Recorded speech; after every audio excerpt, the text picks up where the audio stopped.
어둠 속을 헤쳐가는 작은 불빛 하나, 거짓과 조작 속에서 진실을 찾아가. 멈추지 않아, 포기하지 않아. 우리가 가는 길이 정의의 길이야. 흔들려도 쓰러지지 않아. 진실은 언젠가 빛을 발하리. 그대와 나 함께하는 순간 변화의 바람이 일어나. 우리는 열린 공간, 빛을 향해 나아가. 숨겨진 진실을 밝혀낼 거야. 강한 의지로 서로 손을 잡고 어떤 고난도 두렵지 않아. 흔들려도 쓰러지지 않아. 진실은 언젠가 빛을 발하리. 그대와 나 함께하는 순간 변화의 바람이 일어나. 어둠이 깊어도 빛이 이겨낼 거야. 우리의 목소리 더 크게 외쳐. 사랑과 용기로 세상을 바꿔. 진실의 불빛 덮여주자. 흔들려도 쓰러지지 않아. 진실은 언젠가 빛을 발하리. 그대와 나 함께하는 순간 변화의 바람이 일어나.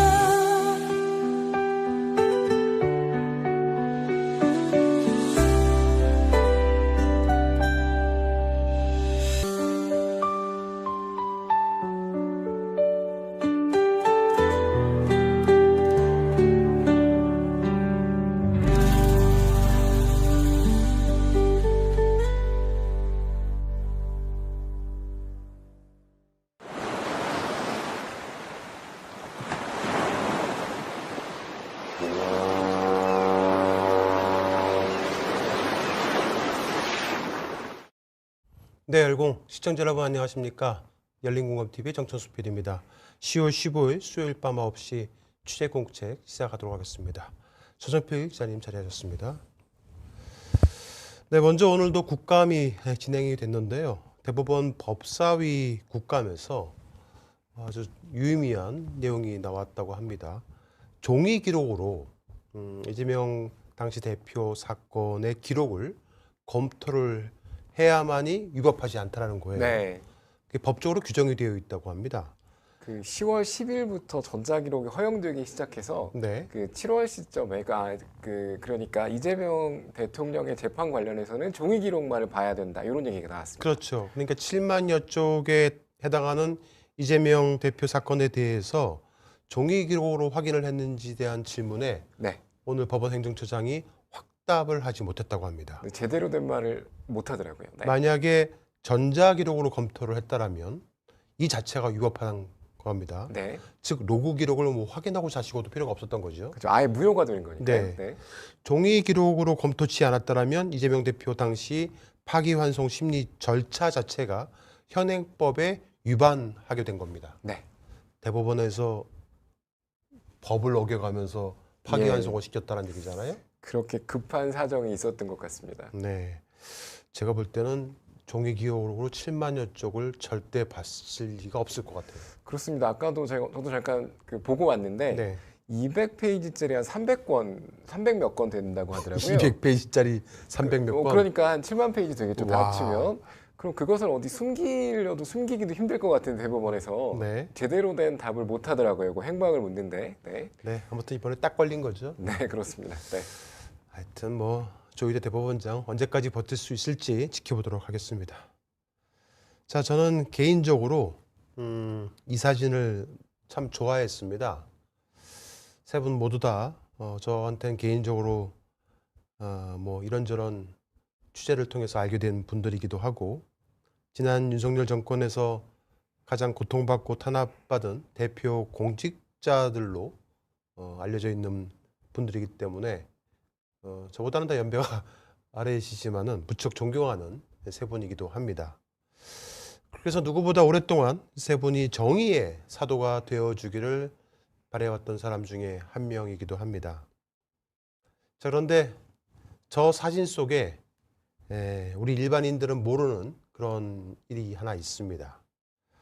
저 사진은 2024년 올해의 호루라기상 시상식에 지난 2024년 12월 6일 날 서울지방변호사회관에서 열렸을 때 세 명이 따로 찍었던 사진입니다. 올해 사진이 아니군요. 네, 2024년에 네. 올해의 호루라기상 시상식에서 세 분이 별도로 촬영한 사진인데요. 이 사진은 참석자 전체 사진입니다. 보십시오. 보시는 사진이 그 당시에 참석자 전체 사진입니다. 수상자는 굉장히 여러 명이었고요. 보시면 요 동글뱅이 치신 분들이 이제 담당 당사자들이시죠. 일단 2023년 마약 수사 과정에서 발생했던 부정청탁과 부당한 지휘 및 개입 내용을 폭로했던 백혜련 경정이 2024년 올해의 호루라기상을 수상을 해서 수상자 자격으로 참석을 했던 거였고요. 그다음에 그 박정훈 대령은 2023년 해병대 최수근 네. 상병 사고의 그 수사단장으로서 대통령실의 불법적인 수사 개입 의혹을 제보했던 그 내용으로 희망씨앗 특별상을 수상했던 수상자 자격으로 참석을 한 거였습니다. 자, 문제는 저 가운데 계시는 임은정 검사는 2024년 수상자 명단에는 없었습니다. 그런데 왜 저 자리에 있었을까? 과거 수상자 자격으로 참석을 했던 걸로 알고 있습니다. 그러니까 이제 세 명이서 찍은 요 사진, 은 원래는 네. 공개하지 않기로 했다는 겁니다. 아, 예. 네, 비공개로 네. 하기로 하고 사진을 찍은 거였다고 해요. 하지만 저 가운데 계시는 임은정 검사가 자신의 페이스북에 두 명의 동의도 얻지 않으시고 그냥 독단적으로 사진을 올리셨고, 그게 언론을 통해서 알려지면서 동부지검장으로 가셨던 임은정 검사장이 백경정과 박정훈 대령을 초대하면서 이게 이제 공개가 됐다는 사실을 백혜련 경장이 알게 되었다고 합니다. 그러니까 언론에 먼저 나가고 나서 전화를 받은 거죠. 내가 동부지검장이 됐으니 두 분을 네. 초대할 테니까 좀 오셨으면 좋겠습니다라고 임은정 검사장이 전화를 하신 거예요. 어찌 보면 백혜련 경장 입장에서는 무척 당황스러웠겠죠. 저 사진이 공개되지 않기를 바랬었는데 네. 임은정 검사장이 자신의 페이스북에 사진을 공개하고 나서 전화를 했으니까 무척 당황스러웠을 겁니다. 하지만 뭐 초대를 했으니 가봐야겠다 싶어서 가셨다고 해요.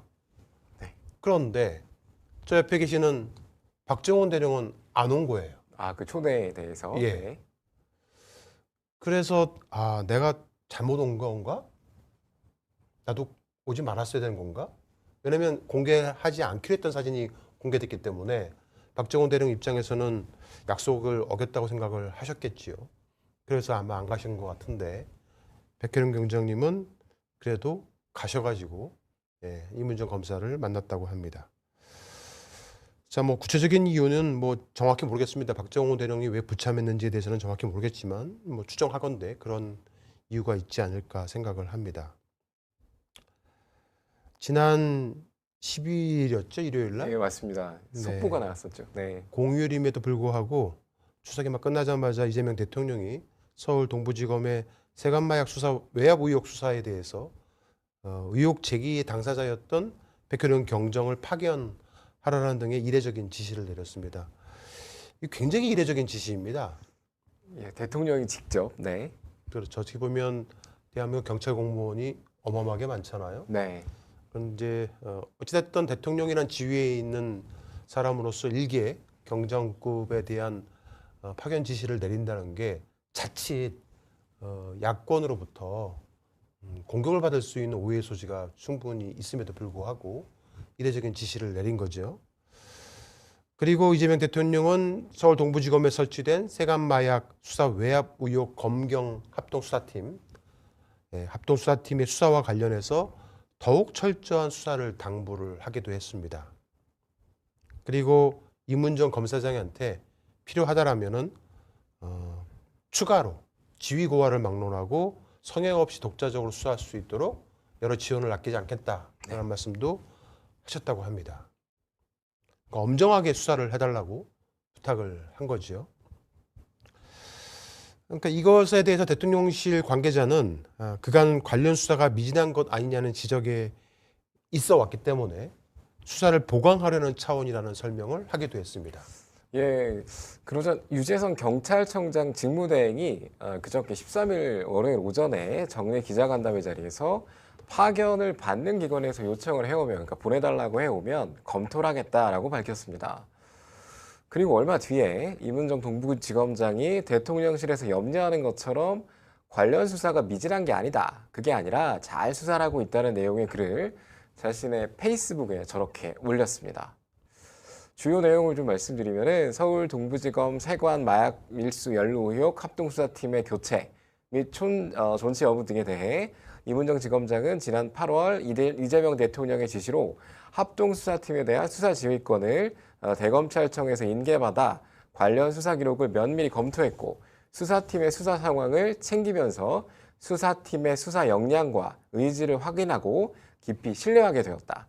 처음에는 합동수사팀에 대해 이문정 지검장도 이런저런 오해를 하고 색안경을 띄고 지켜보기도 했지만 그간 수사 상황을 확인하고 처음 자신이 가졌던 오해에 대해서 많이 미안해했다. 뭐 이런 내용입니다.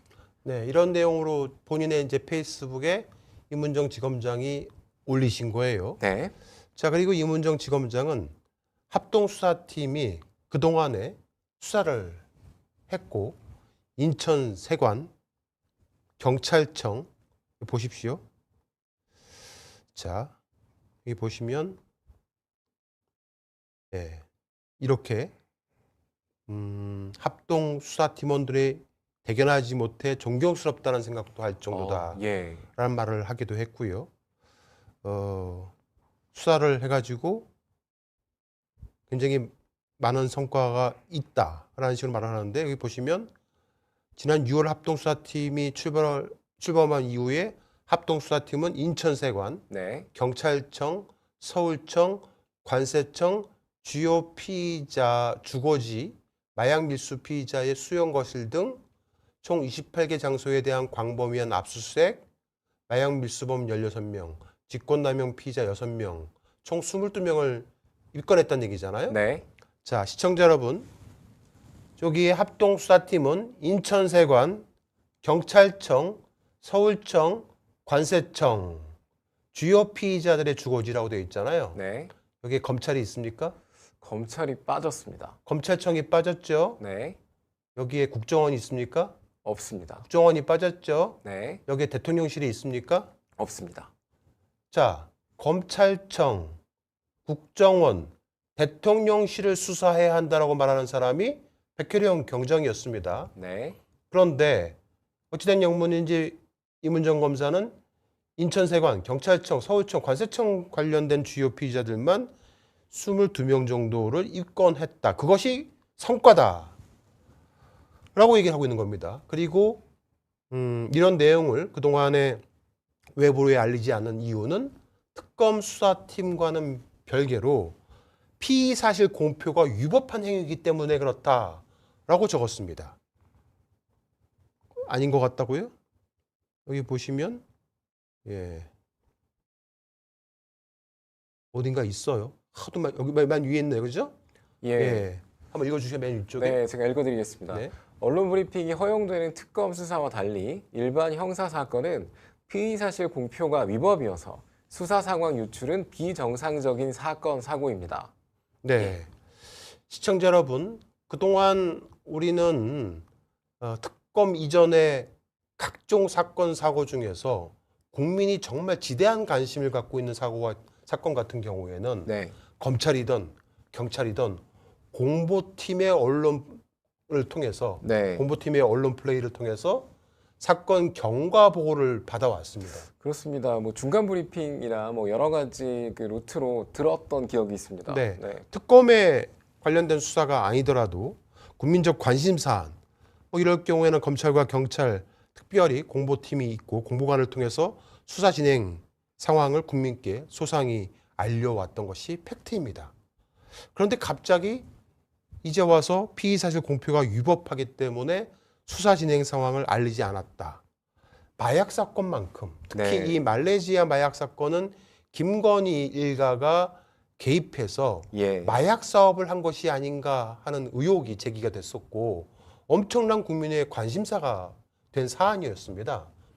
그런데 지금 거의 반년이 되어갈 동안에 합수부가 어떤 수사를 진행하고 있는지 아무도 알 수가 없어서 네, 하다가 대통령이 이러한 지시를 추석이 막 끝나자마자 하신 거지 않습니까? 그렇습니다. 그런데 그러한 대통령의 지시가 있자마자 이문정 동부지검장이 자신의 개인 SNS에 네, 자신의 개인 SNS에 저렇게 올린 겁니다. 사후 막 약방문 같은 느낌을 지울 수가 없습니다. 네. 피의자로 입건한 사람들, 그 사람들이 총 22명이라고 하는데요. 이 사람들이 어떤 사람들인가 봤더니만 그 말레이시아 마약을 들어오던 날에 인천세관 직원들 몇 명하고 범죄자, 네, 마약을 유통했던 범죄자 16명입니다. 제일 많지요. 결국에는 이미 백혈원 경정이 다 입건했던 사람들이에요. 그렇습니다. 그 뭐 다른 수사를 했나요? 뭐 새로운 수사가 그러니까 없어요. 좀 광범위하고 더 높은 차원의 수사를 해라 뭐 이래가지고 합성수사본부를 만든 건데 네. 예 그러한 어떤 그 만든 취지에 비해서는 너무 좀 석연치 않은 설명인 것 같습니다. 조희대 대법원장이 7만여 쪽에 이르는 사건 기록을 다 봤다라는 내용만큼 믿을 수가 없는 네, 그러한 발표인 걸로 보입니다. 그러면서 칭찬을 하잖아요. 이렇게 보신 것처럼. 네, 예. 좀 극찬으로 보입니다. 한번 읽어주세요.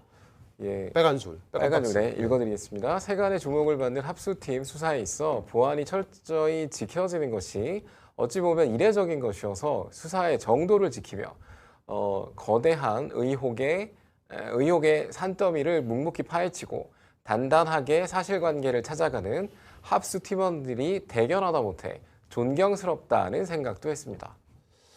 제가 저 문구를 보면서 언젠가 네, 저 이문정 검사님께서 하셨던 비슷한 문구를 본 기억이 나서 한번 찾아봤습니다.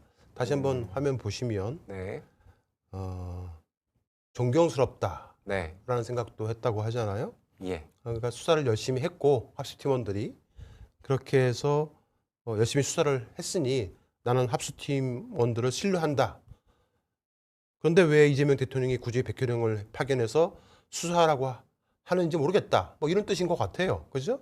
뭐 그렇게도 해석할 수 네. 있을 것 근데 같습니다. 언젠가 한번 내가 비슷한 저런 그 문구를 이문정 검사의 그 페이스북에서 본 기억이 나서 한번 찾아봤더니만 2013년도에도 한번 있었더라고요. 아, 네, 2017년도군요. 2017년도에. 7년, 네, 2017년도에 이문정 당시 검사가 올렸던 페이스북의 글을 보면 네, 윤석열 선배님은 수사 중에 겪은 부당한 압력에 대해서 국회의원들의 질문에 성실히 답변을 하다가 네, 모욕을 당했다. 상명하복으로 오해한 사람으로부터 모욕적인 질책을 받았다.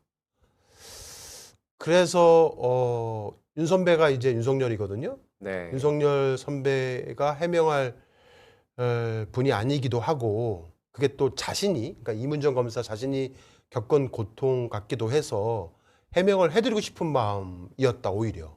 그러니까 윤석열을 대신해서 본인이 해명을 해드리고 싶은 마음이었다.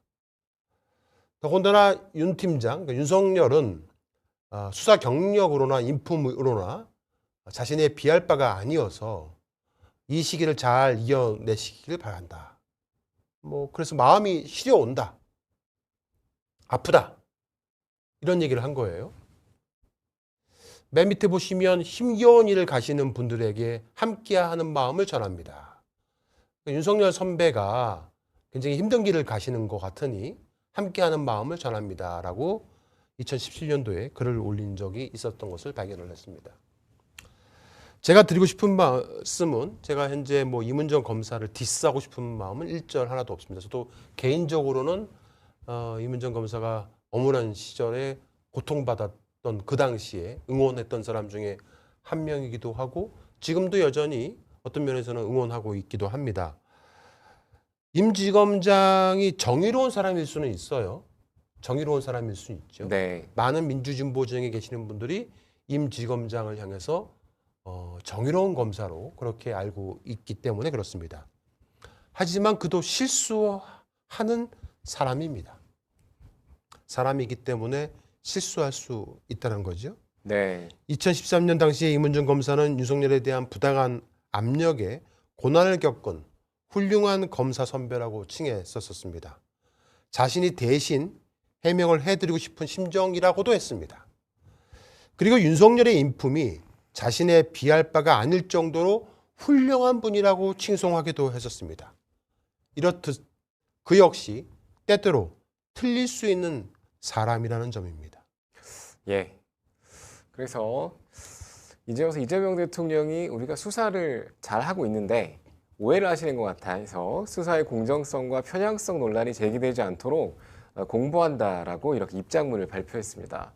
그리고 이문정 검사장은 백혜룡 경정의 합동수사팀 참여 여부에 대해서 마약 사건 수사 외압 은폐 의혹과 관련하여 백혜룡 경정이 고발인 또는 피해자의 지위에 있으므로 백혜룡 경정이 본인이 고발한 사건 및 이와 관련한 사건을 셀프 수사하도록 하는 것은 수사의 공정성 논란을 야기하는 등 문제의 소지가 있다라고 했습니다. 그래서 백혜룡 경정이 파견될 경우 기존 합동수사팀과 구분된 별도의 수사팀을 구성하게 해서 백혜룡 경정이 피해자가 아닌 사건 수사를 담당하게 함으로써 불필요한 논란을 최소화하겠다 이런 뜻을 밝혔습니다. 이에 많은 팔로워들이 임 지검장의 글에 좋아요를 클릭하고 응원을 하고 있는 상황입니다.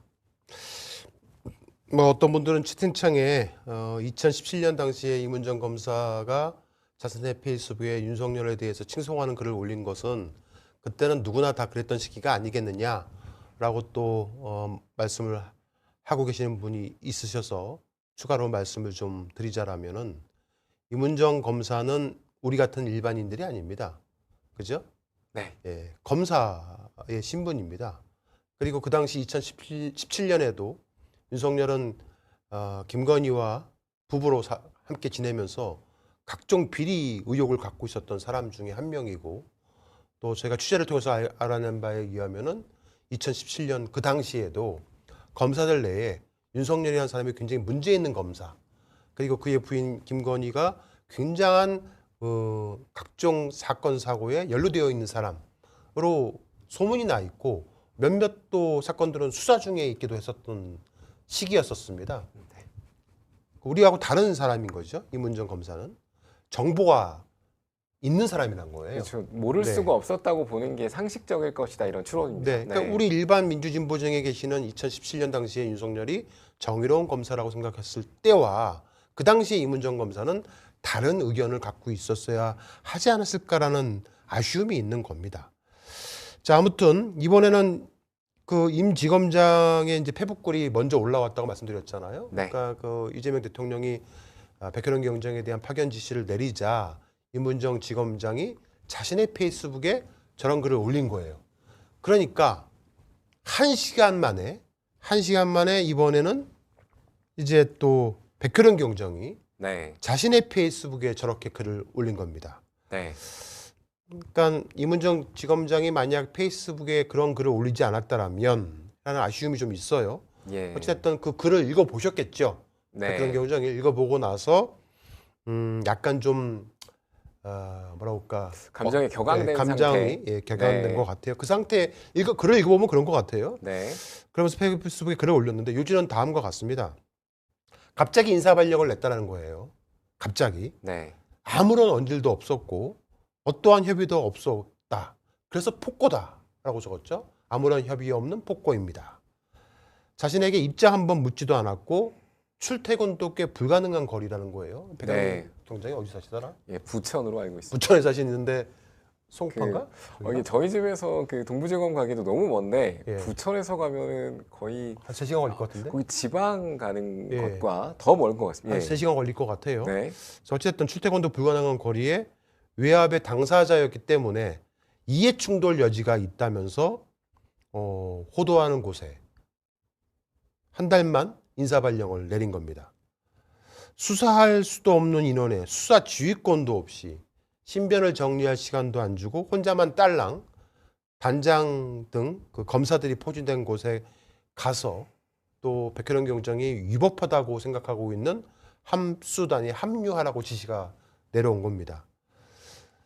그러니까 대통령의 의중하고는 좀 다른 네. 그런 형태로 자신에게 합류 지시가 내려온 것이 아닌가. 그래서 검찰의 덫에 많은 사람들이 빠져 있다라고 주장을 했습니다. 네. 네. 백혜령 경장의 이 SNS과 또 이문정 동부지검장의 글이 서로 상충하면서 참 이 두 분의 이러한 모습을 더 이상 지켜볼 수 없다는 것이 참 서글픈 생각이 들기도 하고 또 많은 시민들이 혼란을 겪고 있기도 하고요. 또 시민 나름대로 각자의 해석을 통해서 의견이 분분하기도 합니다. 지금 거의 이틀 가까이 우리 채팅창에서조차도 그래서 서로 의견이 좀 분분하지 않습니까? 제 페이스북 타임라인도 너무 네. 그 양쪽이 팽팽합니다. 네. 일단 우선 저는 개인적으로 제 의견을 좀 말씀을 드리자면은 이재명 정부 내에서 공직자들 간의 이러한 SNS 논쟁은 지양되어야 할 것 같다라는 말씀을 드립니다. 그건 명백한 겁니다. 언론이나 SNS를 통한 공직자의 의견 표시는 소통이 잘 되지 않았던 네. 윤석열 정권 때나 과거 군수사 정권 때나 하는 일이지 지금 이재명 정부는 어떠한 방식으로든 소통을 할 수 있습니다. 그런데 공직자가 언론이나 SNS를 통해서 자신의 의견을 이렇게 표시하는 것은 불필요한 오해를 불러일으킬 소지가 다분합니다. 그러므로 이문정 지검장이나 백혜령 경정이나 앞으로 개인 페북에 글을 올리는 일은 좀 삼가해 주셨으면 하는 바람이기도 합니다. 제가 이제 중립적인 입장에서 있는 사람들의 얘기를 좀 취합을 해서 말씀을 드리자면은 서로 같은 편인 줄 알았던 거예요. 그렇죠. 저희 네. 진영에서는 다 그렇죠. 네. 서로 같은 편인 줄 알았던 한 검사와 한 경찰. 네. 그런데 시간이 갈수록 좀 차이가 드러나는 것 같고 서로 불신의 벽이 깊어져 가는 것을 보고 있자니 굉장히 마음들이 불편하실 것 같습니다. 혹자는 저 두 사람을 향해서 정의로운 인상의 관종들이다라고 폄훼하기도 합니다. 그리고 또 누군가는 모두 윤석열 정권에 탄압받은 공직자들로서 좀 더 포용하는 자세로 서로의 차이를 극복하고 공직 수행이라는 관점에서 언론이나 개인 SNS를 통한 의사전달은 소통이 되지 않을 때나 해야 할 일이기 때문에 참았어야 한다라는 얘기들도 하고 계십니다. 이재명 정부에서는 이러한 그 개인 SNS를 통한 활동이 다른 시그널로 익혀질 수가 있기도 하고요. 박정훈 대령처럼 저 세 분 중에 한 분이시죠. 네. 묵묵히 인내하고 또 인내했다라면 하는 아쉬움을 토로하는 그런 중도층에 계시는 사람들의 얘기도 제가 오늘 좀 많이 취합을 해서 알려드립니다. 하지만 어차피 문제가 불거졌고 오늘부터 파견 지시가 있었기 때문에 오늘부터 백혜령 경정이 동부지검에 출근을 해야 하는데 오늘 하루 연차를 냈다고 합니다. 예. 오늘 하루 연차를 내고 아침부터 굉장히 많은 방송에 직접 출연을 해서 본인의 입장을 표방을 하신 것 같아요. 제가 확인을 해본 바에 의하면 내일부터 아마 동부지검에 출근을 하실 걸로 알고 있습니다. 오늘까지만 자신의 입장을 대외적으로 설명을 좀 하고 네. 내일부터는 동부지검에 출근을 해서 어떠한 형태로든 간에 수사를 통해서 입증을 한번 해보려고 노력을 할 계획인 걸로 알고 있습니다. 하지만 문제가 불거졌기 때문에 누구보다도 오랫동안 백혜령 경정이라는 사람을 밀착 취재해왔던 저희 열린감TV 입장에서 왜 이러한 문제가 불거졌는지 궁금해하시는 시청자들의 알 권리를 위해서 불편한 이야기지만 오늘 이야기를 좀 시작을 제대로 해보려고 합니다. 자, 화면에 보시는 인사발령 통지서가 백혜령 경정에게 온 통지서입니다. 네. 어디서 왔냐? 경찰청장한테 왔어요? 네, 네. 경찰청장이 읽어주시겠어요? 네, 제가 그 박스 부분 읽어드리겠습니다. 경찰 공무원 임용령 제30조 제1항 제3호에 따라 서울 동부지방검찰청 세관 마약밀수 연루 의혹 합동수사팀 파견 근무를 명함. 2025년 10월 15일부터 2025년 11월 14일까지 한 달이군요. 네.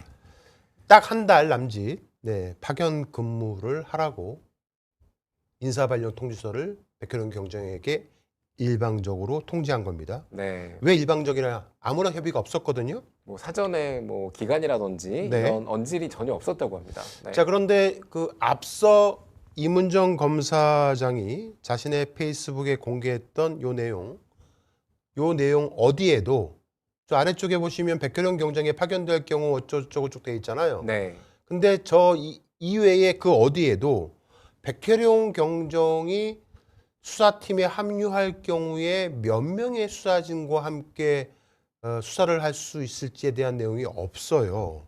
네, 없습니다. 그래서 저희가 확인을 해보니까 백혜령 경정 포함해서 총 5명에 대한 파견 요청이 있었다는 겁니다. 예. 그러니까 이제 동부지검에서 대검에다가 요청을 했고 대검에서 경찰청에 요청을 해서 경찰청에서 서울청에 지시를 내려서 서울청에서 백혜령 경정한테 저 이제 파견 동부지검으로 가라. 날아간 네. 거죠. 네. 자, 그러니까 동부지검에서 요청을 한 거예요. 예. 총 백혜령 경정을 포함해서 5명. 시청자 여러분, 제가 알기로는 영등포 경찰서의 백혜령 경정이 마약 수사 전담팀 팀장으로 근무할 당시에 총 수사 인원이 60명이었습니다. 네. 60명. 그런데 4명 가지고 수사를 하라는 겁니다. 여러분들 같으면 그래도 해야 된다고 생각을 하십니까? 문제는 이 임지검장이 말한 별도 수사팀, 그러니까 지금 현재 기존 합수팀에 백혜령 경정이 합류하는 것은 이해충돌 소지가 있다는 거예요. 네, 뭐 고발이니까. 그러니까 지금 네. 이제 네. 외압의 당사자이기 또 때문에 그렇죠. 네. 이해충돌 소지가 있다는 겁니다. 예. 그래서 별도 팀을 꾸려주겠다는 거예요. 그렇게까지 사람들은 알았어요. 불과 어제까지만 하더라도. 네. 그래서 많은 사람들 저를 포함해서 야, 이제 제대로 좀 이렇게 수사가 되려나 보다. 그렇습니다. 그 외압받지 않고 독립적인 수사를 할 수 있겠구나 이렇게 이재명 생각을 해서 대통령이 좋아했죠. 지시까지 네. 내렸으니 네. 제대로 하려나 보다 하고 저도 어제까지만 하더라도 착각했어요. 네. 근데 어제 저녁부터 길이가 좀 이상해서 확인을 해봤더니만 백혜령 경정 포함해 5명 오라라는 거예요. 예. 근데 문제는 제가 좀 알아보니까 외압 사건 관련된 이 세관 혹은 검찰 고위직들, 경찰 고위직들 이게 현재 외압 사건 관련된 사람들이잖아요. 이건 하지 말라는 겁니다. 수사를. 그쪽은 하지 말라. 이 수사는 하지 말고 네. 국내에서 유통되고 있는 마약 사건 관련돼서만 하라는 거예요. 예. 저는 정말 황당하다라고 생각하는 게 국내에서 현재 유통되고 있는 마약 사건이요. 대한민국에 내놓으라는 수사관들이 차고 넘칩니다. 그렇습니다. 검찰 전국 수사관들도 있고요. 경찰 내에도 각 경찰서마다 있습니다. 마약 전담 수사팀이.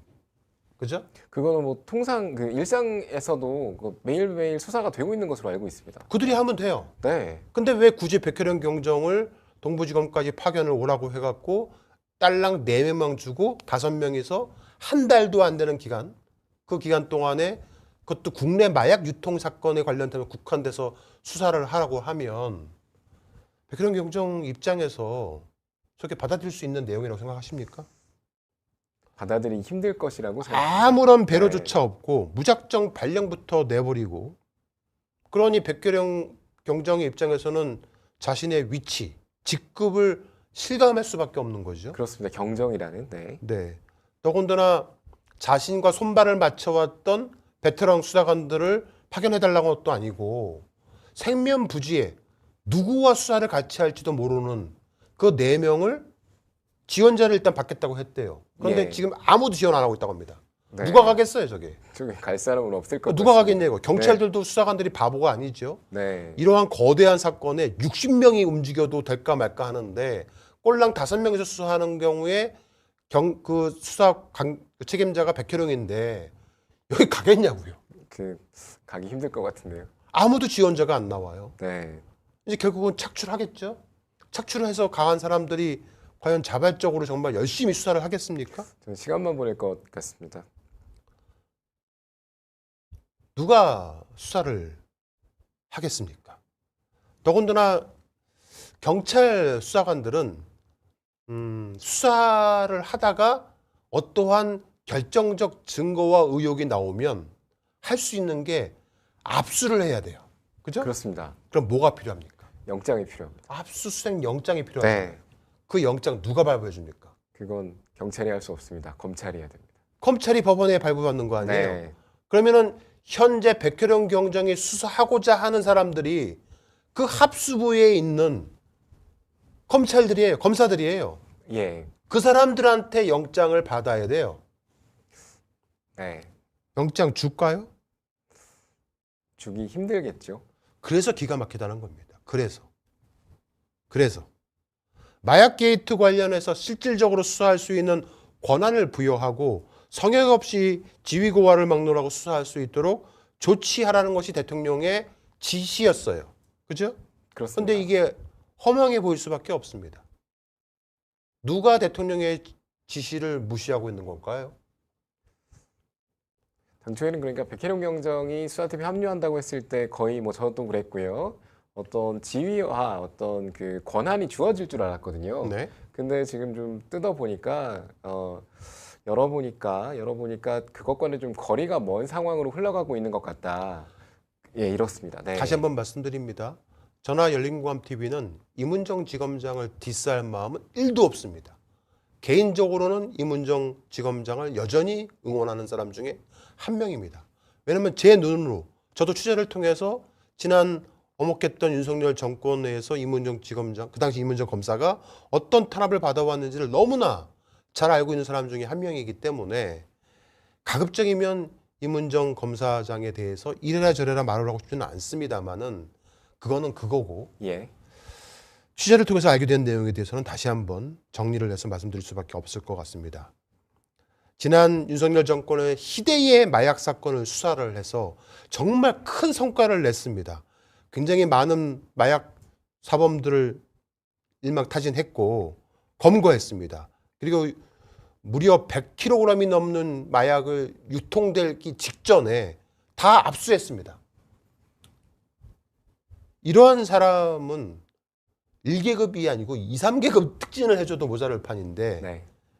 그때부터 뭐가 들어왔습니까? 외압이 들어왔잖아요. 엄청난 외압이 들어왔습니다. 엄청난 외압이 들어와서 그 외압과 불의에 맞서서 싸웠잖아요. 그 대가가 지구대로 좌천당한 겁니다. 그죠? 그렇습니다. 만약에 그 당시에 백혜령 경정이 그 외압에 맞서 싸우지 않고 동조했다라면 1계급 특진해서 지금 어느 경찰서 서장하고 있을 거래요? 그렇죠. 뭐 서장보다 더한 지위도 저는 지금 받았을 총경쯤 됐을 거예요. 그렇습니다. 네. 네. 그래서 승진과 자리를 보장받았을 겁니다. 그런데 저 백혜령 경정은 우직하게도 진실을 위한 정의감으로 그 외압을 뿌리쳤습니다. 그 네. 대가가 지구대로의 좌천이었거든요. 좌천이었습니다.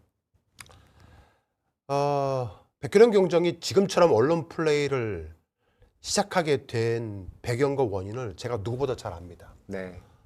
제가 직접 지구대에 가서 여러 차례 백경정을 만나서 취재를 오랫동안 하기도 했었고, 그때만 하더라도 백경정은 외부의 언론 플레이를 하는 걸 굉장히 자제를 했습니다.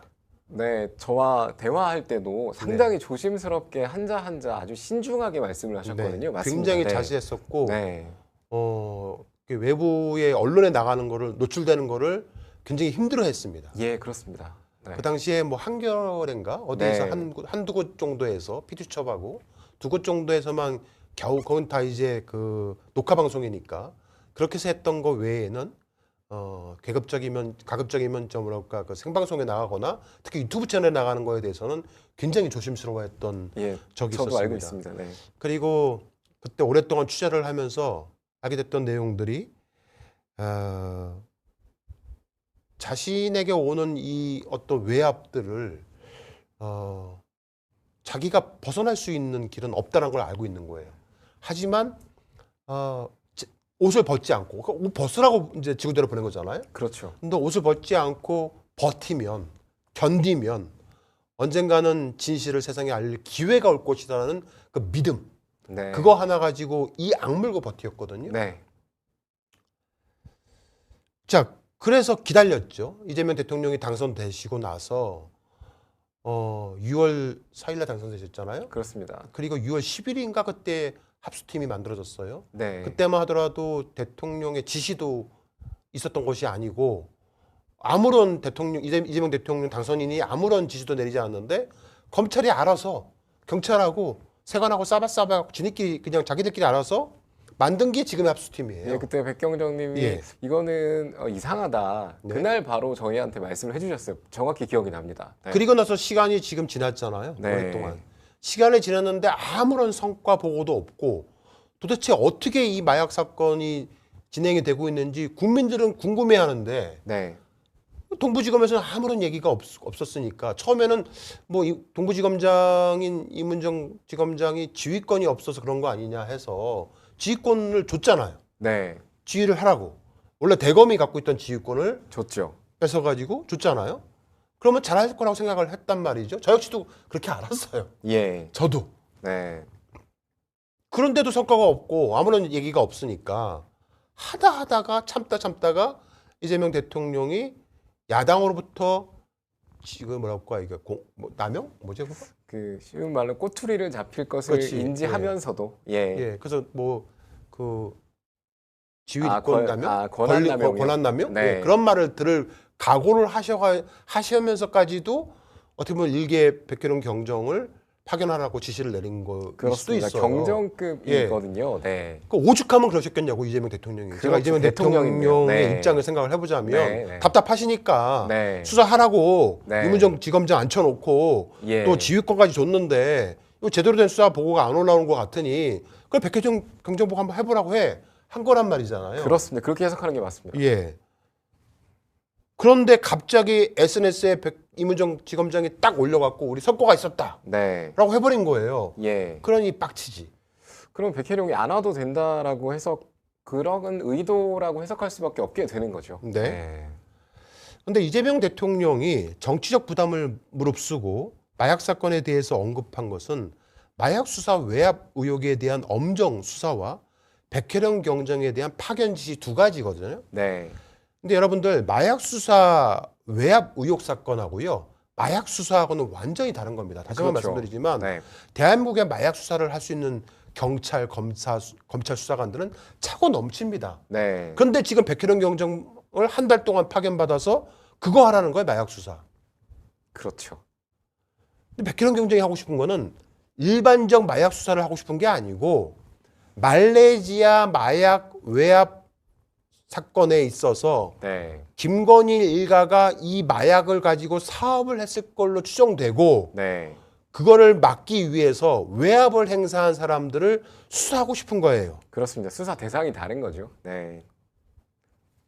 근데 한 달짜리 2025년 10월 15일에서 11월 14일까지 한 달만 와가지고 너 포함해서 5명이서 마약 수사만 하고 가. 이건데 이거 어떻게 이거 어떻게 받아들여야 됩니까? 그 인원과 기간이 이건 제대로 외압 수사를 하라는 것이 아니다라고 누가 봐도 인지할 수밖에는 없습니다. 그게 객관적인 시선인 것 같습니다.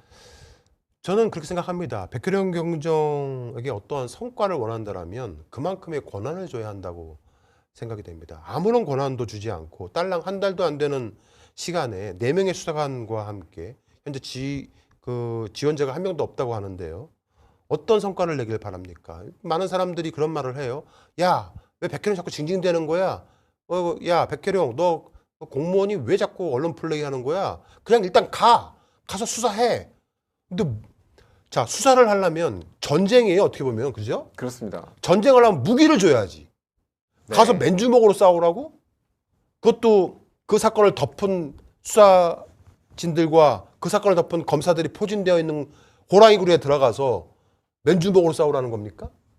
무기를 줘야지. 최소한 권총이나 줘야 될 거 아니야. 그쵸, 기관단 총은 아니더라도. 그죠. 권한과 인력을 줘야죠. 예. 네.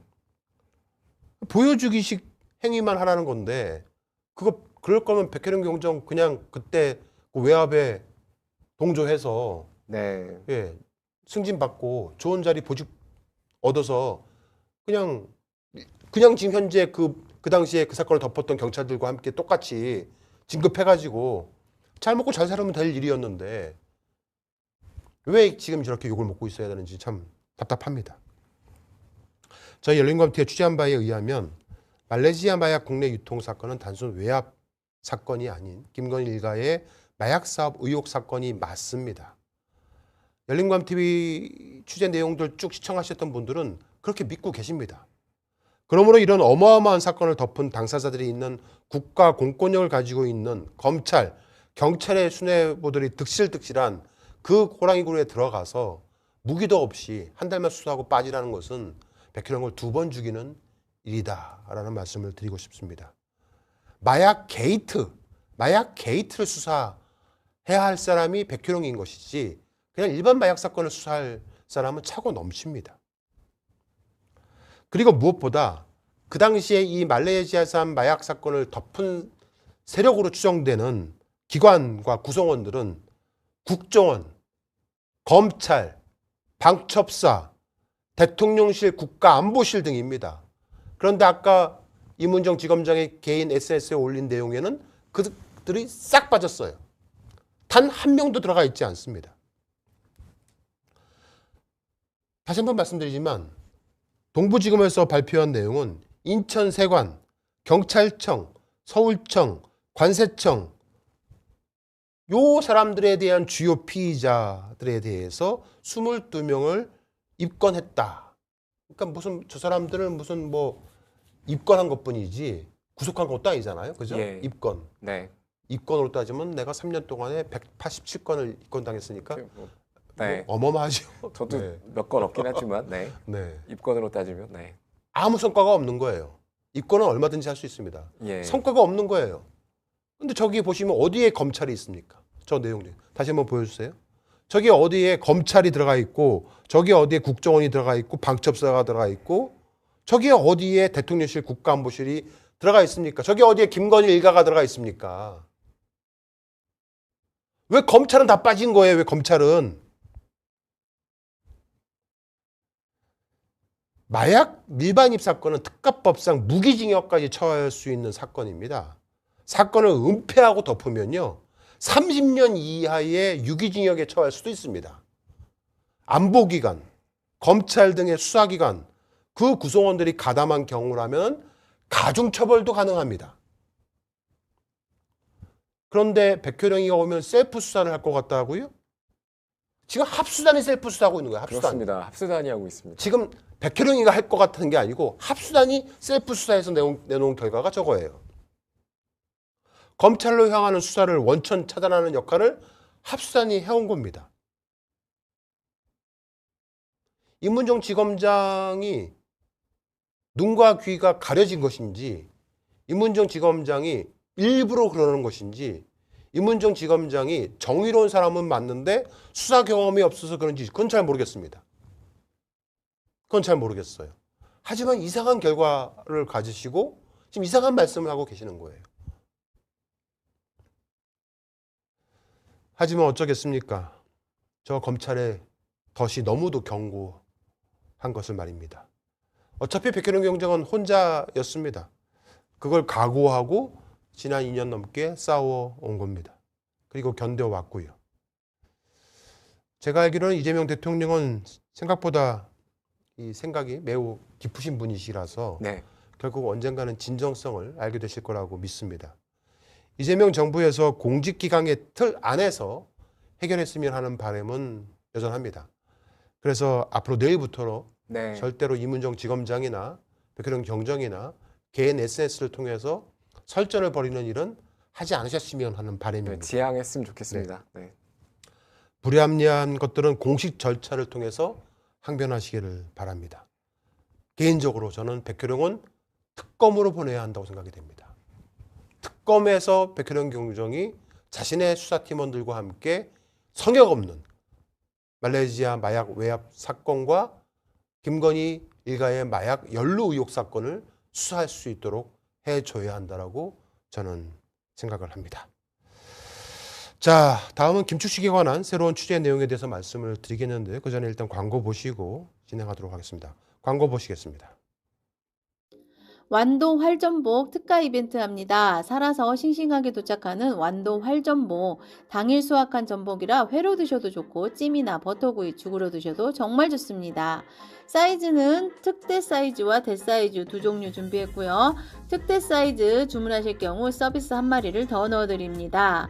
완도 활전복 특대 1kg 11미 추가 증정 1미 총 12미가 34,900원 무료 배송입니다. 대사이즈 1kg은 12미 29,800원 무료 배송입니다. 이번 추석 때 정말 인기 많은 상품이었습니다. 산소 포장이라 도착 후에도 살아서 싱싱하게 꿈틀거리는 활전복인데요. 너무 착한 가격이라 추석 이후에도 강력 추천하는 상품입니다. 준비된 수량이 모두 소진되면 특가 이벤트는 자동 종료됩니다. 실시간 채팅창 옆에 장바구니 모양 클릭하시면 주문 화면으로 바로 연결되고 문자 주문은 010-2885-3244로 연락 주시면 되고 열린 공감 스토어 찾아가기 링크 클릭하시면 다양한 제품들이 준비되어 있습니다. 슬기로운 장보기 하시기 바랍니다. 네. 자, 저희 열린공감TV가 계속 그동안 취재해왔던 김충식 네. 이에 관한 새로운 취재 내용에 대해서 말씀을 드리겠는데요. 김충식은 자신을 스스로 대한민국 문화 명인이라고 자랑을 해왔습니다. 네. 이에 관련된 얘기인데 김충식을 포털 사이트에서 좀 검색을 해봤는데요.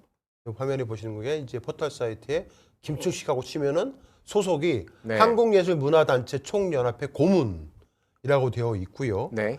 그리고 쭉 또 검색을 하면 한국 그 뭐 문화 저기 뭡니까 뭐 이사장 서울철 문화진흥원 이사장 네. 뭐 이런 얘기도 있고 예. 어쨌든 사람이 대한민국 문화 명인이기 때문에 문화예술총연합회 고문이라는 얘기잖아요. 그렇습니다. 네.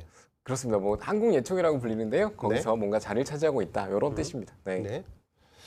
그래서 뭐 포털 검색을 네. 해보면 저게 나오는데 네, 네. 저게 2013년 이후부터 그렇습니다. 유지되는 2014년 2월에 처음 한국예술문화단체 총연합회 고문이 됐고 네. 그 한 12년째 이 직함을 유지하고 있는데요.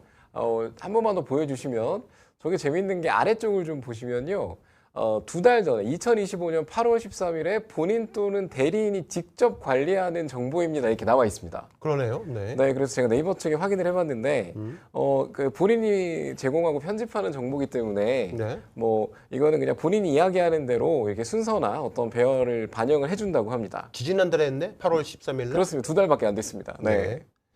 자, 충운 사람이니 뭐니 이거 보십시오. 이게 지금 김충식이가 오랫동안 거주했던 송파구에 있는 대우 레이크 월드 1603호 네. 그 주소지에 있는 사업체가 그렇습니다. 적혀 있는 명함입니다. 명함들이 그러니까 대우 레이크월드 1603호에는 한 50개 단체가 들어가 있다. 이렇게 볼 수 여러분들, 있겠습니다. 네. 대우 레이크 월드 1603호가 몇 평이죠? 그거 제가 40여 평도 좀 안 예, 되는 한 것 50평도 같은데. 안 되는 걸로 예. 알고 있습니다. 네. 뭐 넓은 거죠. 네. 넓은 건데. 넓은 건데. 네. 40평 안에 50개 업체가 들어가 있습니다. 예. 와, 그 어떻게 들어가 있지? 그 50개 업체. 그러니까 뭐 웬만하면 다 대우 레이크 저 명함 여러분들 저 명함이 일부인데요. 저 명함의 주소지가 다 그 송파구 대우 레이크 월드 1603호에 사업체가 있는 겁니다. 네.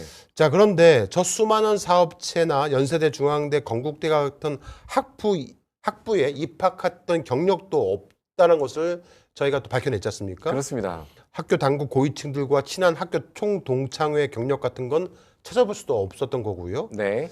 그런데 앞서 보여드린 것처럼 제일 내세우고 있는 경력이 바로 한국예총 고문직인 그렇죠. 거죠. 소속이라고 아예 저렇게 박아놨고요. 네. 그리고 2012년에 2012년 이후로 3번 정권이 바뀌었거든요. 네. 저 한국예총 고문직은 계속해서 유지하고 있는 것으로 저희가 밝혀냈습니다. 네. 네. 이게 지금 한국예총 건물 전경이죠. 네, 그렇습니다. 네. 여기는 뭐 61년에 만들어졌고요. 뭐 문학, 미술 이런 모든 예술 장르를 아우르고 있는 우리나라 최대의 예술 단체다 이렇게 볼 수가 있겠습니다. 그러니까 네. 문화체육관광부 산하 법정단체네요. 그렇습니다. 예, 그렇게 규정이 되어 있습니다. 네. 뭐 문학, 미술, 음악, 연극, 뭐 무용, 뭐 이런 영화, 사진, 국악, 연애, 군축 이런 모든 예술 장르를 다 포함한 거죠. 네, 그렇습니다. 네. 그래서 뭐 예술인들 활동도 지원하고 정책 제안도 하고 아무튼 우리나라에서 제일 큰 예술 단체다 이러면 이해가 쉬우실 겁니다. 네. 네. 자, 그래서 전국 조직망을 갖춘 지역 예술인들의 활동을 지원하고 정책 제안을 하는 중간 허브 역할을 네. 하고 있는 그런 곳이 바로 한국예총이다. 네. 이렇게 생각을 하면 될 것 같습니다. 그러한 거창한 단체에 고문을 맡고 있는 사람이 김충식이라면은 꽤 예술의 조예가 깊어야 될 것 같은데 그렇죠. 아무나 안 시켜줄 것 같은데. 아무나 안 시켜줄 것 같아요. 네. 그런데 2013년에 한국예술문화명인 제도라는 게 처음 생겼고 그 명인 제도에 따라서 명인이 되었기 때문에 네. 저 고문이 된 것 같아요. 저게 뭐 앞뒤 뭐 맥락은 정확히는 좀 파악을 해봐야겠지만 네. 이게 오비락인지 그러니까 까마귀 날짜 배 떨어진 건지 모르겠지만 바로 이 김충식이 고문이 된 2013년에 한국예총이 제1회 한국예술문화 명인을 선정했습니다.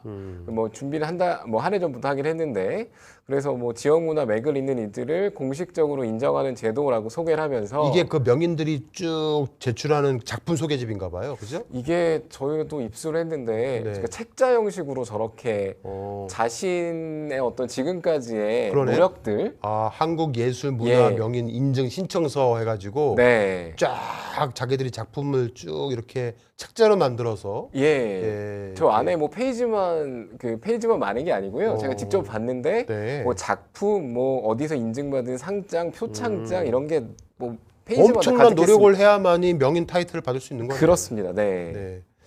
자, 그런데 이제 저희가 지난번에 좀 말씀을 드렸지만은 김충식도 2014년이었죠. 네, 그렇습니다. 한국예술문화명인으로 인증이 된 겁니다. 네.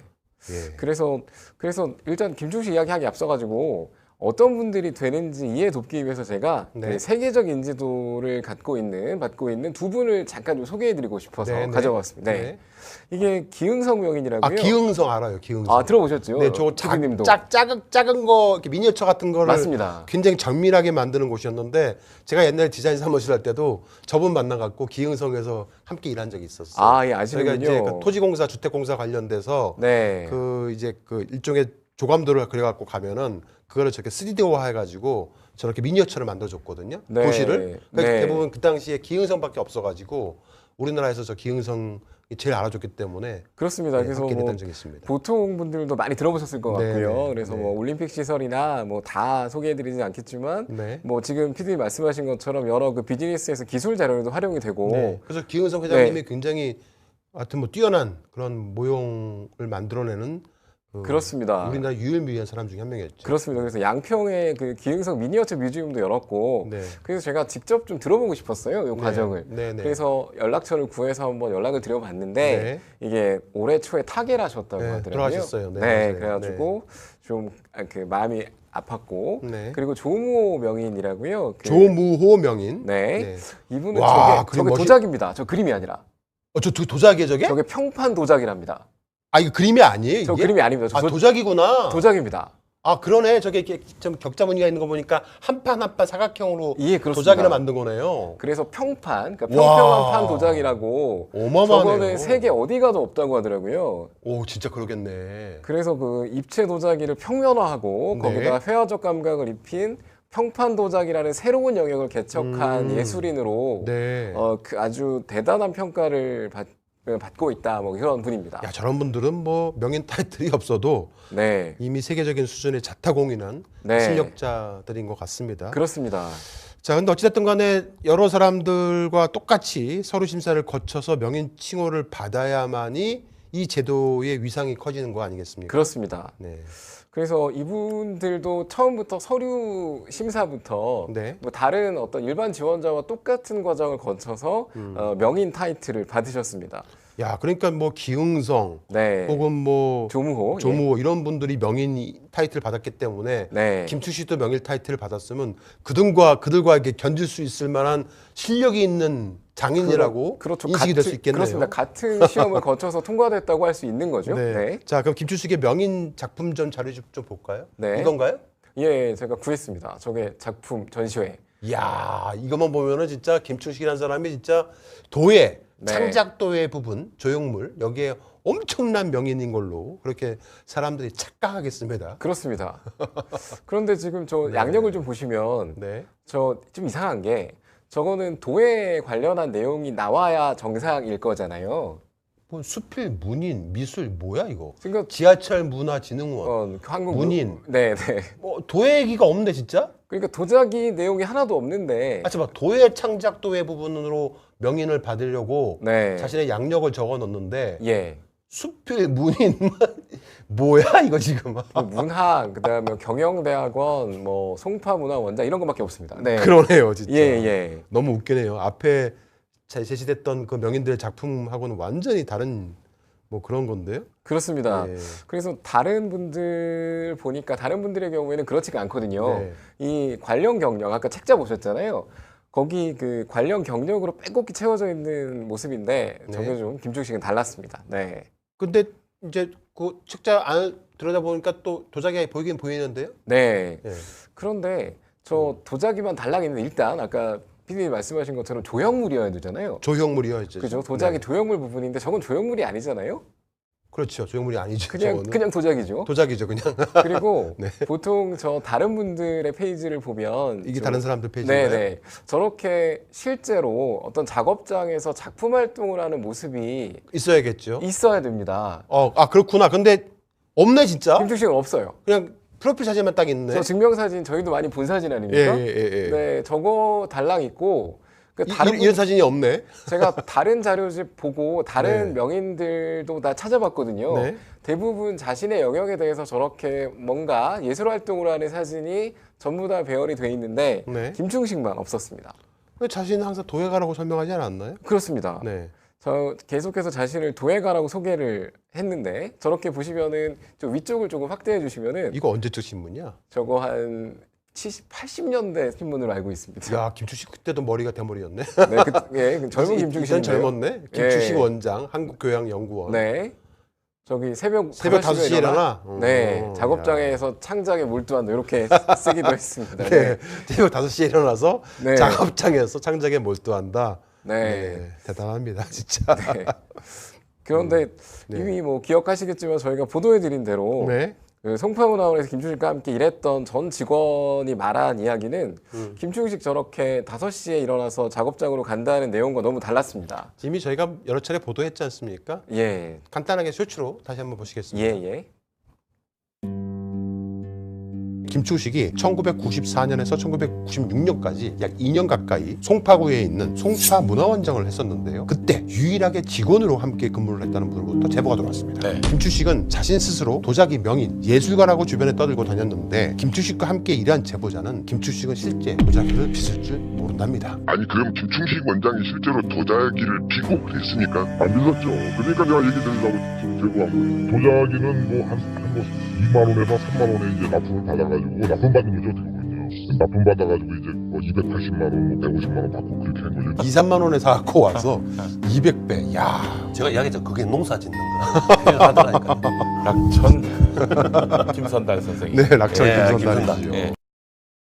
그러니까 이제 다른 사람들 도자기 2, 3만 원에 사갖고 와가지고 3, 400만 원을 팔아먹은 거예요. 예. 도자기를 빚을 줄 모른다.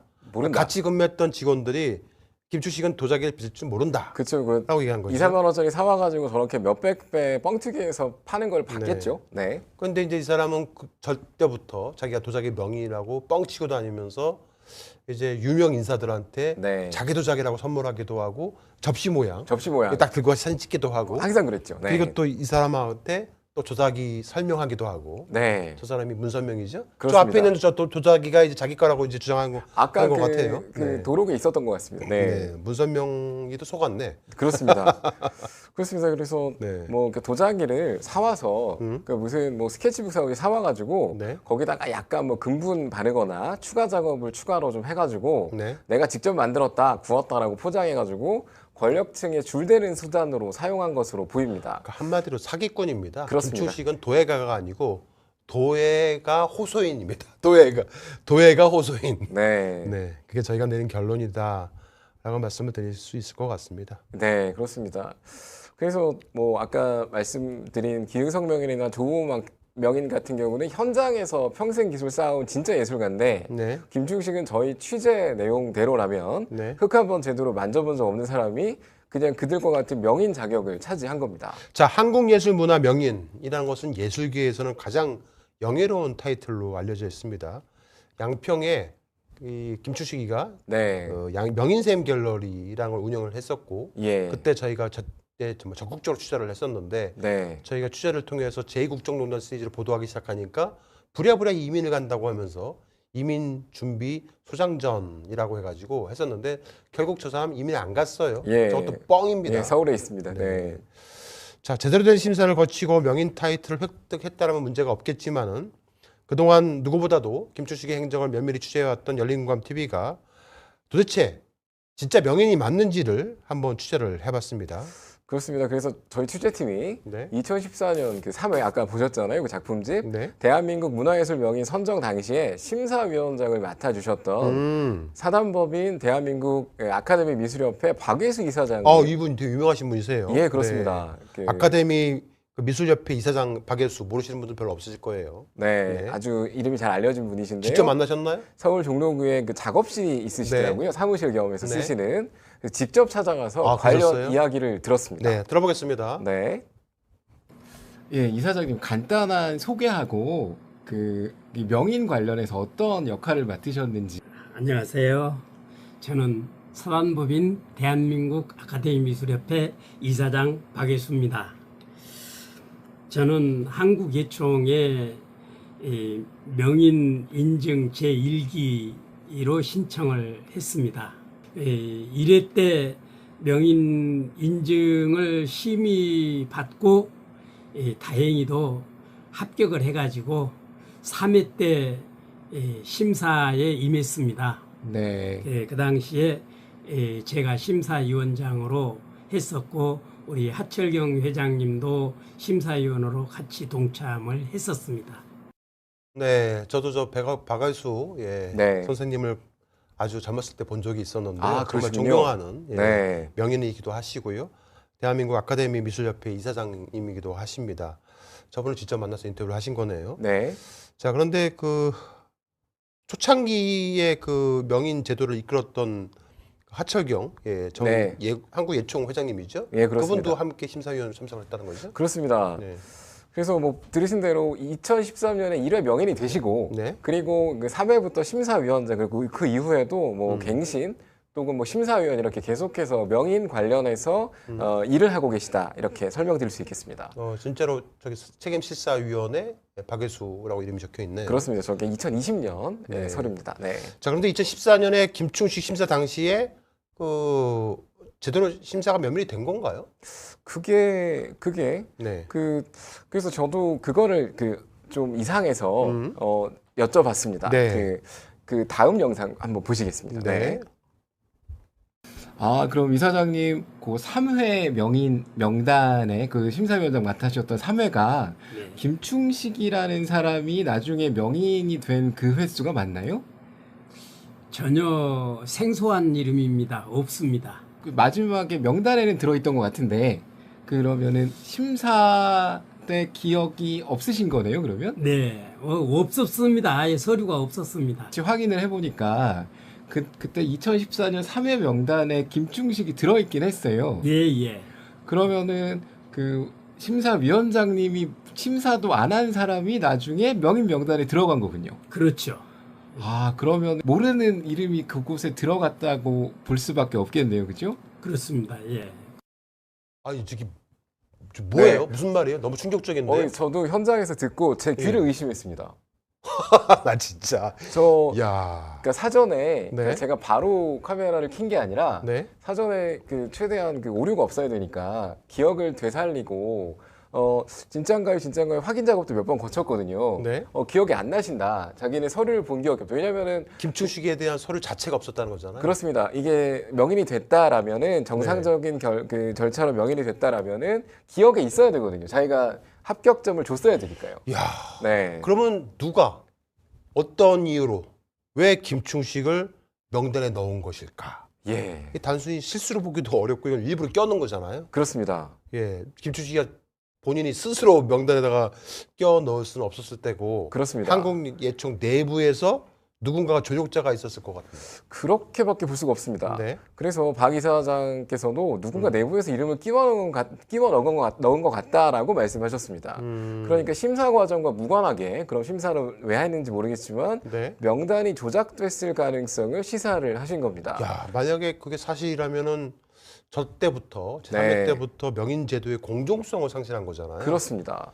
심사도 없이 명인으로 이름이 올라간다는 거 이게 말이 안 되는데 보시는 것처럼 정말 많은 진짜 명인이 되고 싶은 사람들이 저렇게 작품 소개집을 그렇습니다. 제출하는데 저 보시면 신청서라고 나와 있잖아요. 그러게요. 그러니까 저게 작품 그러니까 명인이 된 다음에 만든 게 아니라 저게 다 신청서인 거예요. 그러니까 명인으로 네. 칭호를 받기 위해서 예. 신청서를 내는 거잖아요. 그렇습니다. 근데 제출 서류도 없고 예. 작품 심사 기록도 없고 예, 예. 그런 사람이 명함 타이틀을 받은 거잖아요. 그렇습니다. 이거 엄청난 문제 아닙니까 이거? 그렇습니다. 지금 말씀드린 대로 심사도 안 받았고 서류도 없고 심사 기록도 없다. 네. 거기다가 대한민국 문화명인으로 처음 선정이 되면 그 자격이 3년, 유효 기간이 3년이거든요. 3년. 그럼 3년 이후에 그 재인증 과정을 거쳐야 되는 겁니다. 네. 그리고 또 그 재인증을 받고 또 3년이 지나서 또 한 번 재인증을 받으면 뭐 네. 그랜드 마스터라고 하는 지금 김충식 그랜드 마스터라고 돼 있지 않아요? 그렇습니다. 맞습니다. 심사도 안 받았는데 그랜드 마스터야? 예, 그러니까 심사도 안 받고 명인이 된 다음에 두 번의 재인증을 통과해서 지금 그랜드 마스터, 그러니까 선임 명인 혹은 종신 명인이라고 하는데요. 그 직위를 유지하고 있습니다. 그랜드 마스터가 되면은 받는 볼펜이라면서요? 저거 박예수 위원장님이 기념으로 저 주셨거든요. 그랬어요? 예, 그래서 지금 아끼고 있는데. 그랜드 마스터가 되면은 받는 건데. 네, 네. 그래서 이거 너무 감사드리고. 그러니까 네. 저 볼펜을 그러면 김주식 씨도 갖고 있다는 얘기거든요. 그러니까 네, 그렇습니다. 그리고 그러면 누군가가 서류를 껴 넣어서 네. 김충식이도 그런 절차를 모두 거쳤다는 거잖아요. 그렇습니다. 말씀드린 것처럼 14년 3회에 그 인증을 받았으니까 네. 3을 더한 2017 그리고 또 3을 더한 2020년 두 차례에 걸쳐서 재인증을 받아야 하고 네. 김충식은 재인증을 받았습니다. 그러니까 세 번의 절차를 거쳐서 김충식이가 문화 명인으로 자격을 갖췄다고 결국은 누군가가 서류를 껴 그렇죠. 넣어서 한국 예총이 판단을 한 겁니다. 공식적으로 인정을 받은 거죠. 네, 그렇습니다. 네. 참 그 재인정 과정에서 문제가 발견된 건가요? 그러면? 그렇습니다. 그 지금 방금 박예수 위원장님이 재인증 작업도 네. 그 참여했다고 제가 말씀드렸잖아요. 네. 그래서 이 문제에 대해서도 박예수 전 심사위원장께 여쭤봤습니다. 네. 영상 보시겠습니다. 예, 이사장님 김충식이 예. 14년에 명인이 된 다음에 17년하고 20년에 그러니까 3년 주기로 갱신을 거치게 되고 두 번 갱신이 되면 그랜드 마스터가 되거든요. 네. 그런데 믿기지 않게 두 번 모두 갱신 자격을 받아서 통과를 했어요. 그런데 제가 이 서류를 받아서 검토해 본 결과 자격이 상당히 부족하고 갱신이 되면 안 됐을 것 같은데 거기에 대한 어떤 그 이사장님의 의견을 좀 듣고 싶습니다. 예, 우리 명인들이 한 400여 명이 넘는데 김충식 씨라는 그 이름은 사실은 그렇게 익숙하지 않는 이름입니다. 네. 그러면은 이분 같은 경우를 보면은 효력갱신 인증부터 효력갱신 두 번에 걸쳐서 이 정상적인 절차를 안 밟은 것 같습니다. 사회적으로 어떻게 검증할 만한 그 분야의 어떤 경력 사항이 기재가 돼야 되는데 3년에 한 번씩 할 때마다 그 활동 경력과 그 현실로 나타나는 작품이 보여져야만 그 효력갱신이 가능하고, 또 그랜드마스터 말하자면 선임 명인인데 선임 명인까지 올라가는 과정에서는 반드시 이거는 걸러지는 부분인데 안 걸르고 올라왔다는 거는 의구심이 너무 많습니다. 네. 네, 박예수 네. 심사위원장의 말에 의하면은 김충식은 그 어떠한 최소한의 요건도 갖추지 못한 상태에서 그랜드 마스터가 됐다는 거기 때문에 네. 누군가가 내부에서 직권으로 통과시켜 줬다는 얘기잖아요. 그렇게밖에 볼 수 없을 것 같습니다. 도대체 어떤 인물이 그런 일을 그런 건가요? 그건 계속해서 지금 제가 추적을 하고 있는데요. 네. 그 박 이사장님은 그 명백히 정상적인 절차를 거치지 않은 것이다. 네. 그러니까 이게 분야가 대분류, 중분류, 소분류 그래가지고 상당히 면밀하게 검토를 한다고 하더라고요. 네. 그런데 이 김충식은 어느 분류에도 제대로 속한 게 없었다. 음. 그러니까 아예 자격 자체가 없다. 이렇게 단언을 하셨습니다. 그런 사람한테 그랜드 마스터 자격까지 부여해줬다. 누군가가 강력하게 보호하거나 밀어줬다는 얘기로밖에 추정할 수밖에 없을 것 그렇습니다. 같습니다. 그게 상식입니다. 네. 이게 이제 인증효력갱신 신청서란 건데 예, 이거 제가 정말 힘들게 구했거든요. 어. 네, 여기에 김충식입니다. 그걸로 네, 김충식 있네요. 네, 네. 이 김충식이 제출한 2017년에 2017년 인증효력갱신 신청서고요. 아니 근데 난 진짜 웃긴 게 네, 도자기 명인하고 나는 DMZ이다. 네, 전시총괄하고 뭔 상관이 있냐고요. 전혀 나는 네, 조국의 미래를 어떻게 할 것인가. 미래는 오늘에 있다. 이거랑 네. 도자기 명인이랑 무슨 관계가 있냐고요. 그러니까 활동 실적에 왜 저걸 넣는지 저 다른 분들 것도 제가 좀 봤거든요. 네. 다른 분들은 저 칸이 모자랄 정도로 그 관련한 자신 분야와 관련한 경력들이 가득가득했거든요. 네. 저게 말이 안 됩니다. 네. 그 무슨 이렇게 보면은 도자기 관련된 얘기 하나도 없어. 이게 뭐야 이거? 아까 아니, 그 도자기 저술, 명인한 네. 사람이 조국의 미래는 어떻게 할 것인가? 미안해 정말. 뭐가 미안해. 미안한지 미안한 건 맞는 것 같습니다. 네. 도자기가 없잖아요. 저게 뭐 중앙대학교 그 중앙대학 총동창회 뭐 이런 거. 총동창회에서 받은 상가 그리고 처음 위촉장가 대상인가? 예. 대상 가지고 그거 가지고 활동 사진이라고 딱 올려놓고. 그리고 국가원로회의 이사 위촉. 근데 이거하고 도자기 조형물하고 무슨 관계입니까? 네, 정말 해도 너무한 거 같은데 이거 진짜. 그렇습니다. 이게 이제 한국예술문화명인 효력갱신 시행지침 공지인데. 네. 제가 설명을 좀 드리면 예, 좀 설명 좀 주세요. 네, 그러니까 저기 옆에 뭐 그 세부 사항, 그러니까 점수를 항목마다 이렇게 주게 되어 있거든요. 그러니까 여기 하나하나가 다 점수잖아요 지금. 그렇습니다. 그래서 20점, 뭐 10점, 10점 뭐 이렇게 네. 돼 있잖아. 그러니까 보시면 이제 한국예총의 명인 관련 공식 행사에 실제 전시한 혹은 네. 발표한 그 점수가 있어야 하고, 네, 또 아카데미를 운영했던 점수가 있어야 하고, 예, 주간 행사에 참여한 또 점수도 있어야 하고, 명인제도 발전에 기여한 기여도도 있어야 하고, 개인전, 네, 논문 이것도 있어야 하고, 네, 그 관련된 도자기 관련된 저서도 발견해야 되고, 네, 여러 가지 각종 도자기 관련된 보도 자료도 있어야 되고, 그 다음에 사회봉사 실적인데 네, 저 5점밖에 안 됩니다. 네. 5점. 근데 김충식은 이것만 한 거잖아요. 사회실적 봉사 이거 5점. 5점. 5점 갖고 어떻게 그랜드 마스터가 되냐고요. 저거 70점을 넘어야 갱신이 된다고 해요. 야. 그래서 저 점수가 모자라서 네. 그 갱신이 안 돼서 다시 도전하는 분들도 계시다고 하거든요. 네. 그러니까 김충식 같은 사람한테 그랜드 마스터 자격증을 주니 이 그랜드 마스터 자격뿐만 아니라 네. 한국 예총 명인 가치를 떨어뜨릴 것 같아요. 그렇습니다. 그래서 저 박 이사장님도 네. 저런 사람들 때문에 그 아주 훌륭하신 네. 분들이 많이 계신데 명인제도의 가치가 떨어지고 있다 이렇게 상당히 안타까워하셨습니다. 들어보겠습니다. 네, 그 심사하실 당시에 3회 2014년 당시에 예. 뭐라 그럴까요? 후보자의 수준이라고 할까요? 뭐 그렇게 심사하시면서 어떤 걸 느끼셨는지? 우리 한국 예총 명인들을 발굴하는 과정에서 놀랄만할 정도로 아주 훌륭한 선생님들이 제법 많았습니다. 네. 그 중에도 대표적인 예로 미니어처 작가인 기흥성 선생님이라든지 예.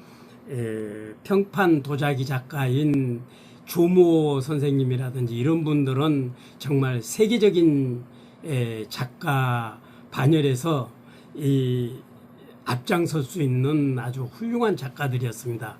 그걸 보고 저도 아주 한국 예총 명인이라는 그 자체를 굉장히 이 자긍심을 가지고 있었습니다. 그런데 이렇게 명단에 없는 사람이 어느 날 합격 명단에 올라가 있다는 거에 대해서 차츰차츰 이렇게 좀 실망감에 젖게 되고, 이런 것들이 명인이라는 그 이름을 좀 희석시키는 이런 조금 아쉬운 부분들이 많이 지금 발생이 되고 있습니다.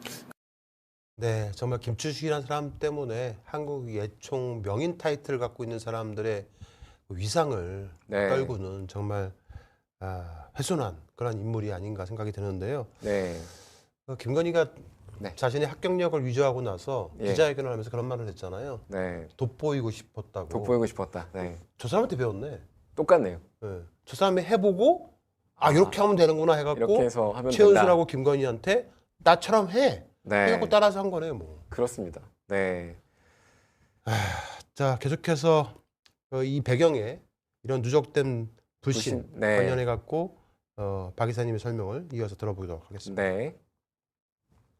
이사장님 지금 명인 이게 선정이 잠정 중단됐다고 들었거든요. 그 전후 사정을 좀 듣고 싶습니다. 이 명인 예총에서 발굴하는 그 명인의 취지가 있습니다. 정말 당당한 이 예술가들을 선발하는 게 이 원래 취지인데, 그거는 그 당당한 예술가라 하면 이 국가의 문화 발전을 위해서 이 본이 될 수 있는 사람들을 이 선발해 가지고 그 사람들이 좀 더 발전적인 예술 활동을 할 수 있는 여건을 만들어 주자는데 큰 목적이 있어요. 어떻게 보면은 자질이 있는 사람이 떨어지는 반면에 또 자질이 없는 사람이 이렇게 또 합격이 되고 하는 것들에서 발생되는 그 파생적인 불만들, 이런 불만들이 어제 오늘 쌓인 게 아니고 누적된 그 오랜 세월을 두고 이거는 지금 잘못 돌아가고 있다라고 판단된 예술인들 몇십 분들이 좀 뜻을 같이 해서 지금 대립을 하고 있는 상태입니다. 거기에서 이 결론이 다시 원 상태로 돌아가고 원 취지대로 이게 돌아가기 전에는 이 기간이 얼마가 걸릴지 몰라도 계속 중단을 하겠다라는 그런 선언과 함께 홈페이지에서도 모든 명인들을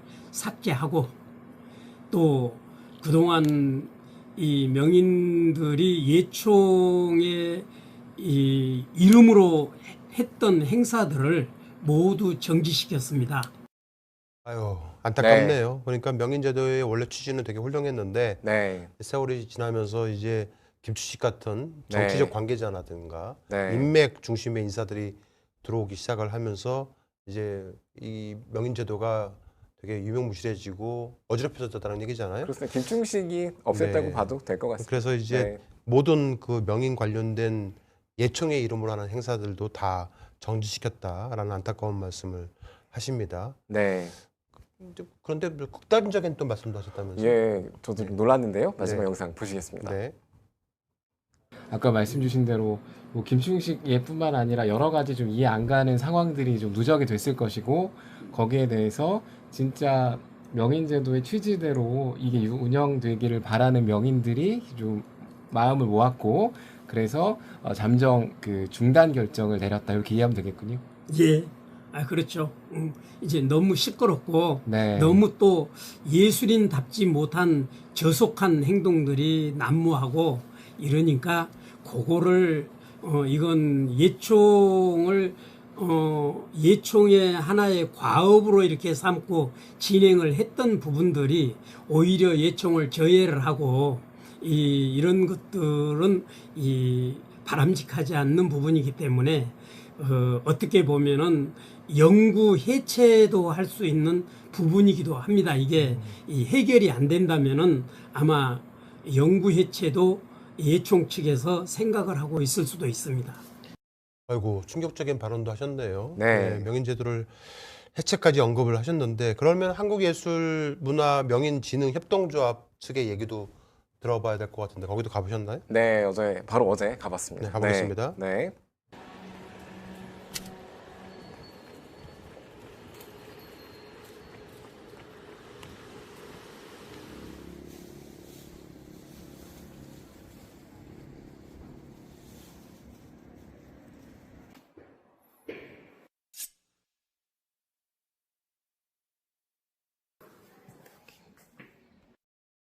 저기 한국예술문화명인진흥협동조합 이사장이 누구죠? 회장이 누구죠?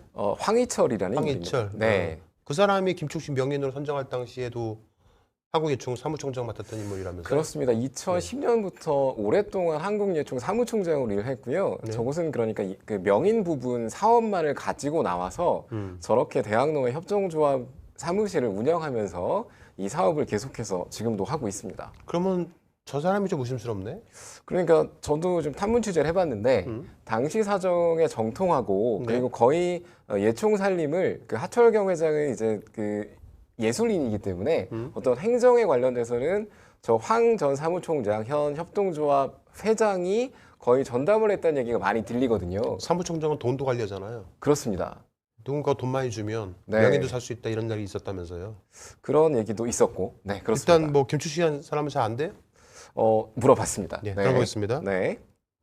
명인, 대한민국 문화예술 명인 관련해서 예. 이게 명인으로 선정이 될 때 다 심사를 거쳐서 이렇게 선정이 되게 되는 건지 혹시 뭐 다른 어떤 그 심사를 거치지 않고도 명인으로 선정될 수 있는 게 있는 건지 그거 좀 궁금해가지고요.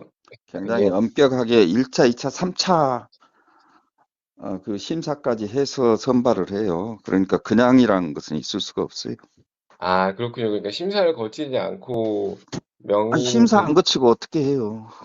그렇군요. 예. 그러면 2014년에 김충식이라는 인물이 3회 명인이 됐다고 알고 있는데, 아유, 요즘에 그 시끄럽게 하는 김충식이요?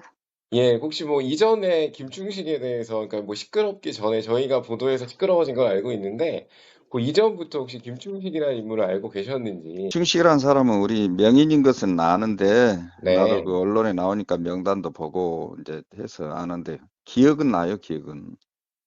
그러면, 그런데 그 사람에 대해서 자세히 모르고,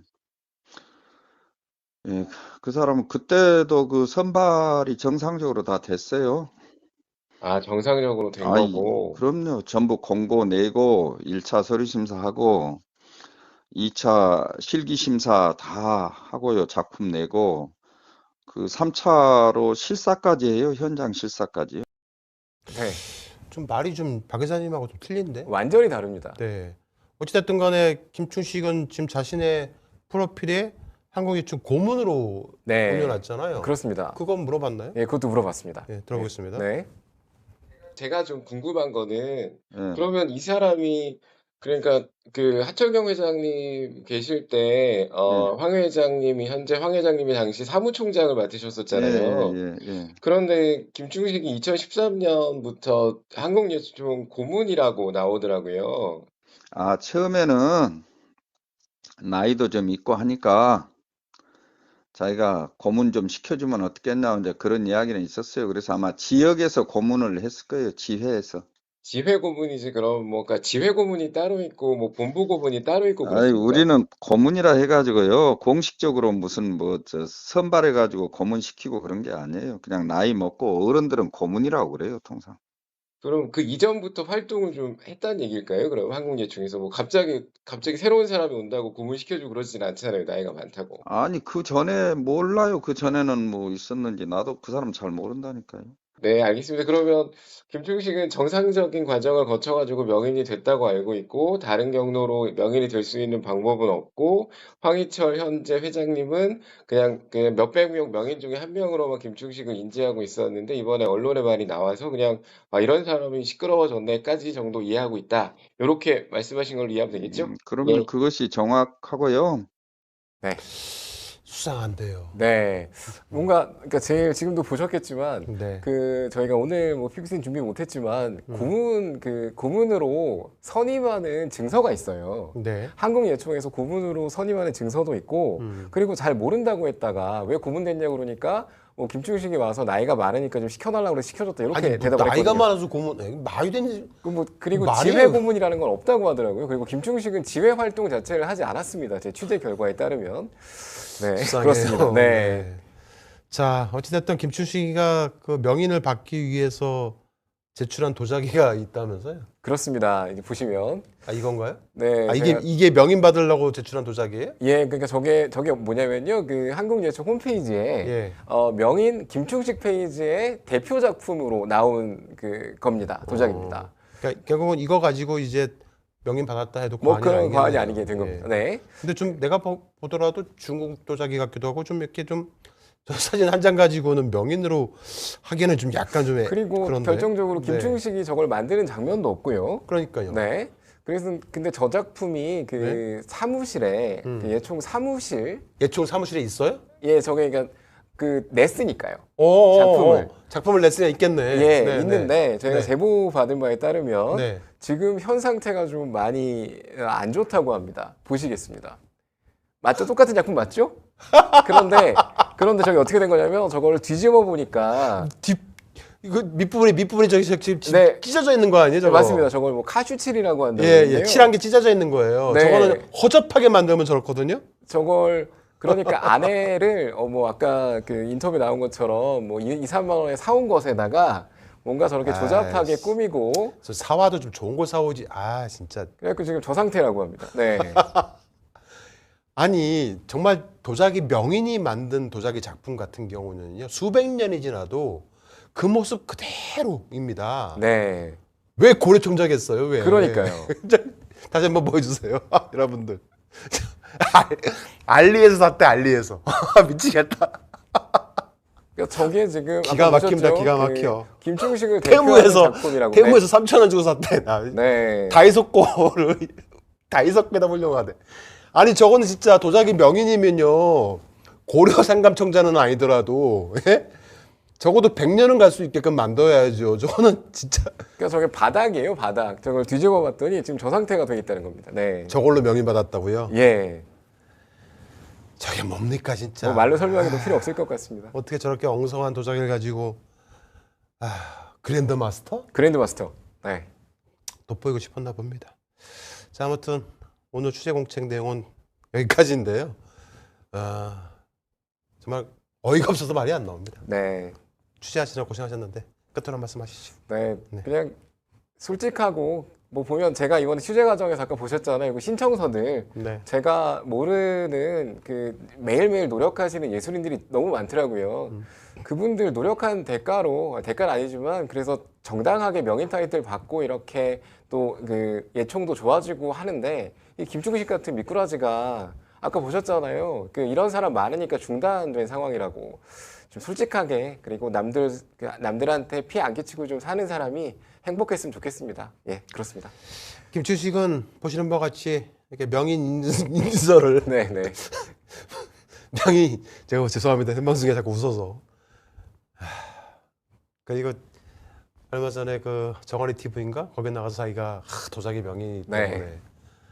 여기저기서 불러주고 어쩌고 문선명도 부르고 저런 예. 사람을 실추쳐주고 있는 매체도 있고 참 한심합니다.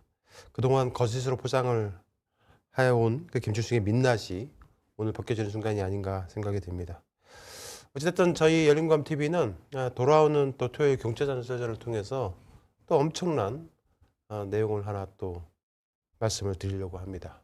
바로 이재명 당시 대표에 대한 테러 네. 사건에 김충식이가 또 관여되어 있는 듯한 정황 증거를 찾아냈습니다. 하여튼 오늘 앞서 처음에 이문정 동부지검장과 백현영 경정에 관련된 SNS 설전에 대해서 불편한 다소 그런 내용에 대해서 말씀을 드렸는데요. 저희가 취재를 통해서 알게 된 내용이기 때문에 불편하더라도 시청자들의 알 권리를 위해서 말씀을 드렸다. 그렇게 좀 이해를 해주시면 감사의 말씀 드리겠습니다. 시청자 여러분 밤늦게까지 시청해주셔서 감사의 말씀드리고요. 열린공감TV가 요즘 굉장히 많이 어렵습니다. 네, 오늘 슈퍼챗 해주신 김효숙님 등 감사의 말씀드리고요. 가급적이면 하단에 보이는 우리은행 1005-704-387412로 월 1만 원 정기 후원을 해주시면 감사의 말씀드리겠습니다. 아니면 ARS로 전화를 해주시는데요. 1877-0809로 전화하셔서 안내에 따라서 월 1만 원 정도 정기 후원을 주시면 감사의 말씀드리겠습니다. 저희가 너무 상황이 어려워서 현재 이 사무실을 정리를 해야 할 상황인 것 같습니다. 뭐 이사를 가려고 생각을 했는데 이사 비용이 만만치가 않아서 일단 4칸을 줄일 겁니다. 4칸을 확 줄이고 이 스튜디오를 포함해서 아주 작은 규모로 축소해서 운영을 해야 할 정도로 굉장히 경제적으로 어려운 상황에 처해 있다는 말씀을 드립니다. 열린공감TV가 문을 닫지 않도록 여러분들의 많은 도움 부탁드립니다. 오늘 고생하셨습니다. 시청자 여러분 안녕히 주무시기 바랍니다. 열공. 네, 감사합니다.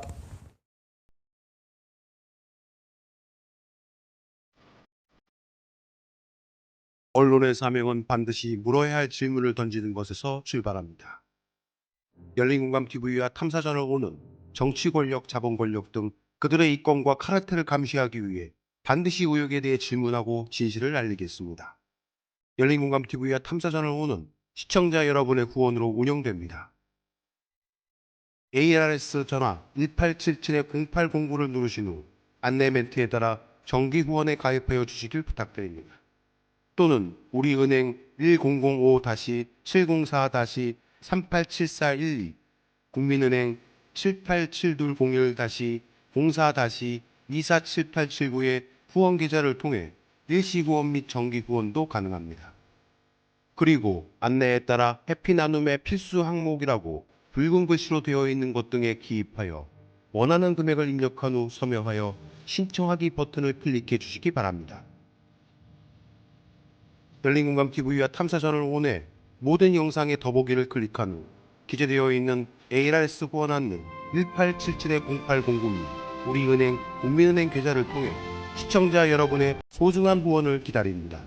열린공감TV와 탐사저널5니 오로지 진실 그 하나를 위해 항해해 갈 수 있도록 시청자 여러분이 함께 승선하여 길잡이와 등대가 되어 주시길 부탁드립니다. 감사합니다.